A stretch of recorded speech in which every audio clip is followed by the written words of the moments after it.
जब मां दुर्गा खुद किसी के घर भोजन करने आए और कोई उन्हें भूखा लौटा दे तो क्या होता है।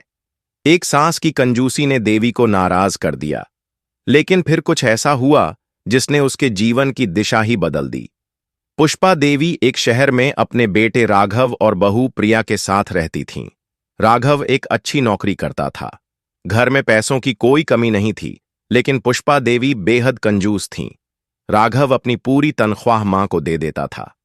एक दिन प्रिया अपनी सास से बात करती है। मां जी, नवरात्रि का व्रत है, कुछ फल मंगवा दीजिए। बहू, अगर तुझसे भूखा नहीं रहा जाता तो व्रत का ढोंग क्यों करती है? पता है मेरा बेटा कितनी मेहनत से पैसा कमाता है। तुझे व्रत में भी फल चाहिए? फल कितने महंगे आते हैं पता है तुझे? लेकिन मांझी, फलाहार तो सभी करते हैं व्रत में। मैं कुछ नहीं मंगाने वाली। इससे अच्छा है तू कल का बचा खाना खा ले। प्रिया चुपचाप अपने कमरे में चली जाती है। शाम को वह राघव को सारी बात बताती है। मां, आप भी कमाल करती हो। थोड़े से फल मंगा लेती तो क्या हो जाता। हमारे पास पैसे की कोई कमी नहीं, फिर भी आप हर बात में कंजूसी करती हैं। अच्छा, अब मैं ही घर छोड़कर चली जाती हूं। तुम दोनों तो बस पैसे उड़ाते रहो। यह कहकर पुष्पा देवी गुस्से में घर से निकल जाती हैं। मां जी, रुक जाइए। आप जैसे चाहें वैसे खर्च कीजिए। मां, आपने गलत समझा। मैंने आपको घर से जाने को नहीं कहा। ठीक है, लेकिन इस घर में सब कुछ मेरे हिसाब से ही चलेगा। 2 दिन बाद प्रिया फिर पुष्पा देवी के पास आती है। मां जी, कल नवमी है, हमें कन्या पूजन करना है। आप कुछ पैसे दे दीजिए, मैं प्रसाद का सामान ले आती हूं। कन्याओं को खिलाने से क्या होता है? एक काम कर, उन्हें पूजन कर दो, 2 रुपये दे देना। बच्चे हैं, बहलाना कौन सा मुश्किल है। प्रिया बहस नहीं करती, वह अपने पैसों से ही सारा सामान ले आती है। अगले दिन राघव की छुट्टी थी। सुबह से ही प्रिया रसोई में प्रसाद तैयार करने लगती है। बहू, ये रसोई से देशी घी की खुशबू आ रही है। क्या बना रही है तू देशी घी में? मां जी, हलवा बनाया है। देशी घी मैं अपने बेटे के लिए लाती हूं और तू हलवा बनाकर खा रही है? नहीं मां जी, ये तो कन्या पूजन के लिए है। अभी कन्याओं को भोजन कराना है। मैंने मना किया था, फिर भी तू सामान ले आई। मां जी, अपने पैसों से लाई हूं, आप चिंता मत कीजिए।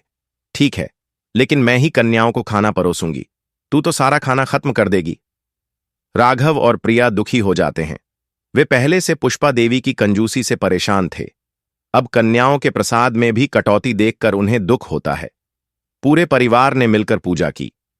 पूजा के बाद प्रिया मां दुर्गा के सामने प्रार्थना करने बैठ जाती है। हे मां दुर्गा, अगर कोई भूल हुई हो तो क्षमा करना। मेरी सासू मां का हृदय परिवर्तित कर दो ताकि वे कंजूसी छोड़ दें। आप पूरा वीडियो देखते हैं लेकिन उसे लाइक और सब्सक्राइब नहीं करते। कृपया सपोर्ट करें और लाइक और सब्सक्राइब जरूर करें। कुछ देर बाद 9 कन्याएं भोजन के लिए आ जाती हैं। पुष्पा देवी खुद अपने हाथों से उन्हें खाना परोसती हैं, लेकिन बहुत कम देती हैं। मां, ये बहुत कम है। कम से कम कन्याओं को ढंग से खाना तो परोसिए। तू चुप रह। अगर किसी कन्या को जरूरत होगी तो मांग लेगी। राघव और प्रिया चुपचाप खड़े होकर कन्याओं को खाना खाते देखते हैं। सभी कन्याएं खाना खा लेती हैं। एक कन्या अब भी खाना खा रही थी। मां जी, क्या आपके घर में खाना कम बना है? मुझे तो बहुत भूख लगी है। प्रिया उसे और पूड़ी और हलवा परोस देती है। खाना बहुत है, लेकिन बेकार नहीं करना चाहिए। जितना चाहिए उतना ही लो, झूठ मत छोड़ना। वह कन्या सारा खाना खा जाती है और बार बार मांगती है। प्रिया उसे बार बार देती है और वह खा जाती है। यह देखकर पुष्पा परेशान हो जाती है। अभी मेरी भूख मिटी नहीं है, अब तो खाना भी खत्म हो गया है। लेकिन आपने कन्या पूजन किया है, भरपेट भोजन करना जरूरी है, तभी मां अंबे प्रसन्न होंगी। अगर कन्या भूखी रह गई तो देवी रुष्ट हो जाएंगी। प्रिया जल्दी से दोबारा खाना बनाती है।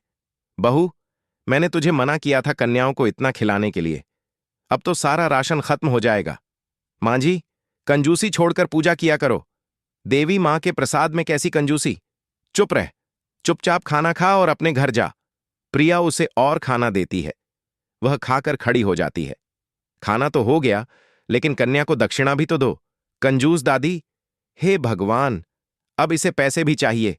राघव उस कन्या को पैसे दे देता है। राघव और प्रिया उसके पैर छूकर आशीर्वाद लेते हैं। दादी, आप भी पैर छुओ, मैं आपको भी आशीर्वाद दूंगी। पुष्पा बेमन से झुक जाती है। जैसे ही कन्या उनका सिर छूती है, पुष्पा देवी की आंखों से आंसू बहने लगते हैं। वह कन्या के चरणों में गिर जाती है। मां, मुझे माफ कर दो। अपनी कंजूसी की वजह से मैंने आपका अपमान किया, लेकिन आपके स्पर्श से मेरे पाप मिट गए। मैं तो एक साधारण कन्या हूं। नहीं, आप साधारण नहीं हैं। आप साक्षात मां दुर्गा का रूप हैं। फिर वह कन्या आशीर्वाद देकर चली जाती है। पुष्पा देवी का मन बदल चुका था। वह अब सब कुछ छोड़कर मां दुर्गा की भक्ति में लग गईं।